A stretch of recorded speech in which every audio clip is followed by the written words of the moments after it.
Ya, kembali bersama kami di Indonesia Bicara dan kita masih membahas mengenai pinjaman online. Ini materi atau topik yang penting sekali untuk kita bisa pahami langkah-langkah apa saja yang bisa kita lakukan kalau kita merasa dirugikan dan ya tidak terlibat dalam pinjaman itu. Nah, saya di segmen ini masih berbincang dengan Ibu Sinta Dewi Rosadi dan juga ada Mas Arief Maulana. Saya kembali ke Mas Arief. Kalau kita bicara dari contoh kasus yang Anda sebutkan sebelum kita jeda bahwa ada yang sudah membayar bunga juga, tapi masih diteror karena diakibatkan tadi alasannya belum masuk sistem pembayaran seperti itu. Langkah apa Mas Arief yang bisa kita lakukan kalau case-nya seperti ini? Iya, saya kira terkait dengan kasus-kasus pinjaman online memang harus dipilah ya. Oke. Mana yang memang sebetulnya kasus perdata, di mana ini melibatkan konsumen dengan provider pinjaman online itu sendiri, dan yang kedua yang berkaitan dengan kasus publik, kasus pidana begitu ya, dan terkait dengan kebijakan-kebijakan negara. Kalau terkait dengan pinjaman itu sendiri atau kita bisa kategorikan kasus perdata, ini mestinya memang ada mekanisme penyelesaian sengketa antara kedua belah pihak ya dalam perjanjian yang kemudian disepakati dalam pinjaman online. Tetapi problemnya memang selama ini faktanya itu tidak ada ya, dan dalam banyak kasus kemudian justru yang terjadi adalah konsumen itu dirugikan karena kebingungan harus menyelesaikan lewat apa, via apa itu tidak tahu. Yang terjadi adalah penagihan terus-menerus dengan bunga yang sangat tinggi dengan cara-cara yang ilegal seperti tadi. Nah, ini yang sebetulnya penting. Nah, sebenarnya selain perjanjian juga ini ada faktor negara, ya, peran negara yang sangat diperlukan. Oke. Nah, makanya dalam berbagai kesempatan LBH Jakarta mengkritisi sebetulnya persoalan pinjaman online ini. Saya sepakat dengan apa yang disampaikan Bu Sinta tadi, ada di persoalan regulasi juga, persoalan kebijakan dari pemerintah. Kita tahu bahwa dasar hukum pinjaman online ini ada di POJK 77 2016, yang itu kalau kemudian kita baca, kita cermati, memang masih sangat minim. Ya, bahkan bisa dikatakan tidak memadai, tidak memberikan perlindungan terhadap warga negara sebagai konsumen pinjaman online. Tujuan pinjaman online yang mestinya memberikan inklusi ekonomi bagi masyarakat miskin, hari ini faktanya justru menjadi ruang untuk pemerasan, penindasan bagi mereka. Ya, ini kan jadi soal. Ya, mestinya kemudian ada mekanisme yang jelas, ya, baik itu di LJK sendiri atau kemudian menggunakan mekanisme misalkan di Undang-Undang Perlindungan Konsumen. Nah, kalau terkait dengan pidana, ini yang jadi soal, Mas. Dari kasus-kasus yang kami terima, ada 20 yang ini masuk kategori tindak pidana dengan cukup bukti. Kami mengajukan laporan ya ke kepolisian, tapi sayangnya banyak yang ditolak. Hanya 7 yang kemudian diterima, dan itu pun sampai hari ini penyelesaiannya masih belum tuntas. Masih berhenti di proses penyidikan. Ini juga jadi soal. Kadang-kadang kepolisian menganggap bahwa ini hanya kasus perdata, ya, bukan kemudian menyangkut kasus publik. Padahal di sana ada soal pelindungan data pribadi, ada tindak pidana, kekerasan, pelecehan seksual yang mestinya juga harus diperhatikan. Bukan hanya sekedar dampak ikutan, tetapi itu sebenarnya peristiwa yang memang berkaitan tapi berdiri sendiri yang harus dipertanggungjawabkan secara pidana. Kalau tidak kemudian itu dituntaskan, kekhawatirannya ini akan terus berulang. Nah, soal perdata tadi pada intinya sebetulnya solusinya ada di restrukturisasi perjanjian dan juga renegosiasi perjanjian. Tetapi sekali lagi kalau tidak ada mekanisme yang jelas, perlindungan kepada konsumen yang diberikan oleh POJK, ya saya kira ini akan sulit. Baik, berarti kembali ke regulasi dan juga tadi penguatan dari pemerintah itu sendiri bagaimana agar ini tadi kalau kita lihat kasusnya mungkin ya yang mencuat 1-2, tapi ibarat fenomena gunung es ada ratusan bahkan ribuan masyarakat yang saat ini bahkan Jabodetabek tadi angkanya ratusan hanya Jabodetabek ya Mas Arief. Yang kami terima itu 4.000 Mas, 4.000 tahun 2019. Baik. Itu dari 25 provinsi. Ini jadi bukan hanya kasus Jakarta dan sekitarnya, ini sudah menjadi kasus nasional. Jadi secara nasional ada ribuan tadi ya. Baik, saya ke Bu Sinta. Bu Sinta, bicara penguatan regulasi ya, ini juga PR bersama. Ya, saat ini kita punya Satgas Waspada Investasi. Ada hal lain Bu yang mungkin bisa dilakukan pemerintah terkait regulasi dan tadi penguatan agar konsumen atau masyarakat tidak jadi korban.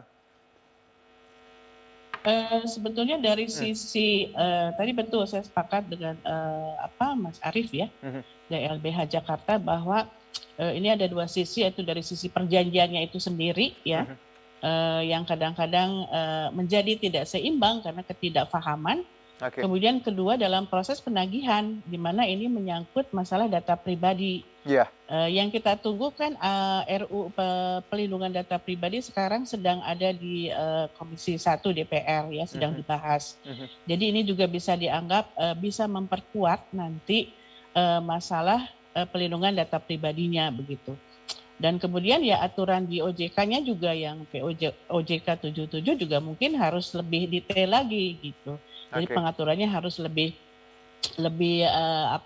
memberikan pelindungan kepada konsumen itu sendiri. Di samping Undang-Undang Pelindungan Konsumen kita kan sudah lama sekali, dan ini masalah inovasi digital dan pelindungan konsumen yang menyangkut data pribadi itu belum masuk ke situ ya. Boleh saya ambil contoh misalnya di Singapura sendiri, P2P lending itu berdampak sangat positif karena Singapura sudah memiliki undang-undang pelindungan data pribadinya ya. Kemudian aturan regulasinya juga jelas, artinya bahwa pinjaman ini sebetulnya ditujukan kepada hal-hal yang bersifat pinjaman yang produktif untuk UMKM begitu ya. Jadi di sini faktor Kementerian Koperasi juga harus turun tangan. Ini bagaimana caranya? Sementara banyak orang yang tidak bisa terkena akses perbankan misalnya. Koperasi bisa nggak turut menangani hal ini? Karena ini permasalahan yang ada di dalam masyarakat. Bagaimana caranya mendapatkan akses terhadap keuangan, tetapi bukan untuk hal-hal yang konsumtif.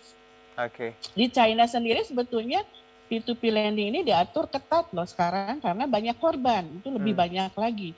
Dan mereka atur sekarang bahwa tidak boleh memberikan pinjaman kepada mahasiswa, tidak boleh. Dan China kemarin baru mensahkan Undang-Undang Perlindungan Data Pribadinya. Seperti itu.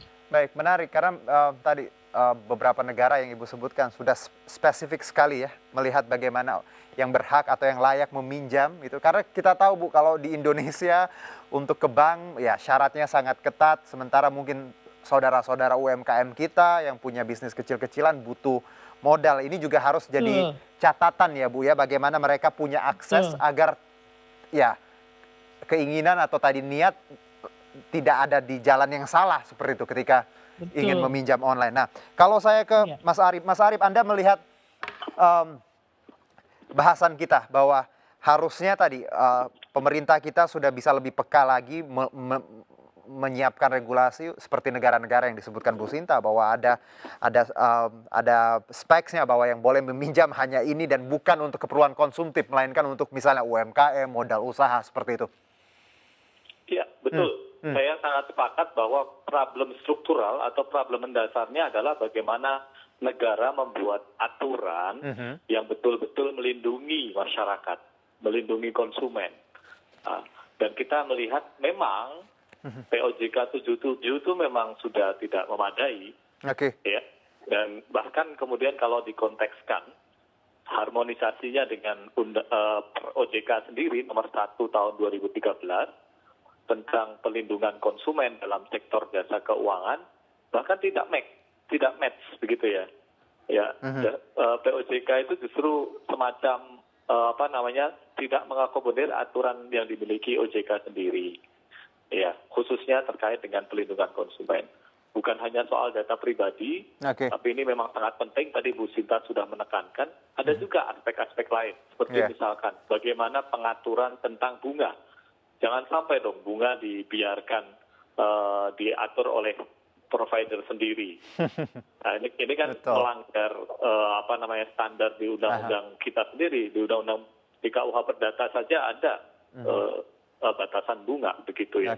Kemudian yang lain adalah soal bagaimana biaya administrasi, mekanisme pengaduan dan penyelesaian sengketa itu harus betul-betul jelas. Oke. Dan yang terakhir juga saya kira bagaimana peran OJK sebagai pengawas ya, bagaimana penyelenggaraan jasa keuangan di Indonesia ini supaya bisa tumbuh secara aman, kredibel dan bermanfaat untuk masyarakat, ya mestinya OJK dan lembaga-lembaga terkait, kementerian terkait juga aktif memberikan pengawasan terhadap praktek-praktek ilegal yang terjadi dan memberikan sanksi tegas terhadap pelanggaran-pelanggaran yang kemudian dilakukan, sehingga hal-hal semacam ini tidak terus berulang. Karena kalau kita lihat di LBH Jakarta, kami sudah memantau dan kemudian menyampaikan hal ini sejak tahun 2018. Tetapi belum banyak yang berubah, ya khususnya dalam hal regulasi kebijakan. Begitu. Lagi-lagi negara harus hadir karena tadi gimana bunga bisa ditentukan provider, bukan dari regulasi hukum yang jelas seperti itu ya. Ya Mas Arief. Nah ini mungkin pertanyaan satu sebelum kita tutup segmen ini, Mas Arief. Bicara mengenai banyak pihak yang dirugikan. Bagaimana kalau kita menjadi pihak ketiga yang tidak ada sangkut pautnya dengan ini, tapi terus diteror? Apakah kita bisa melakukan tadi laporan ke LBH atau langkah hukum seperti apa, Mas Arief? Iya, saya pikir setiap orang yang kemudian mengalami tindakan yang merugikan, apalagi itu kaitannya dengan pelanggaran hukum, dia bisa menempuh upaya hukum. Kalau itu memang masuk dalam kategori delik atau tindak pidana, kita bisa laporkan ke kepolisian. Kalau kemudian itu menyangkut kerugian keperdataan, ya bahkan bisa digugat di pengadilan. Dan bagaimana masyarakat yang mengalami kerugian, misalkan butuh konsultasi mengenai hal tersebut, butuh informasi hukum, bisa menghubungi Lembaga Bantuan Hukum Jakarta atau organisasi bantuan hukum yang terdekat di wilayahnya masing-masing. Baik, Mas Arief. Seperti di kampus itu aja ada LKBH, gitu ya. Lembaga Konsultasi Bantuan Hukum di Unpad. Barangkali Bu Sinta juga bisa memberikan informasi. Gitu. Baik, Bu Sinta, silakan mungkin kalau ada tambahan atau closing statement, silakan. Closing statement-nya kalau saya sebetulnya ya tadi pertama bahwa masalah ini tidak bisa hanya diselesaikan dari satu sektor saja gitu ya. Ada empat hal, 4 aspek yang harus secara komprehensif ya, regulasi, kemudian literasi digital, kemudian teknologi harus bermain di sini, harus membantu teknologi, dan terakhir adalah pelaku bisnis yang harus memiliki aturan-aturan SOP-nya yang melindungi konsumen kalau sudah terjadi seperti ini. Tetapi code of conduct ini kan harus di-guide oleh OJK sebetulnya, oleh regulator seperti itu. Mungkin itu yang saya bisa sampaikan, Mas Juno. Terima kasih. Jadi harus banyak banyak hal yang harus kita perbaiki, baik dari sisi pemerintah, juga dengan regulasinya, dan juga kalau dari masyarakat, literasi digital kita juga harus makin tinggi ya Bu ya, biar kita bisa membedakan mana yang memang resmi dan juga ilegal seperti itu. Terima kasih Bu Sinta atas waktunya dan juga insight-nya. Mas Arief juga terima kasih. Sehat-sehat untuk kita semua, dan juga semoga bahasan kita ini bisa banyak diterima dan banyak yang makin tadi literasinya makin tinggi untuk masyarakat. Terima kasih Bu Sinta, Mas Arief. Terima kasih. Assalamualaikum. Waalaikumsalam. Ya, kita jeda dulu pemirsa, tetap bersama kami di Indonesia Bicara.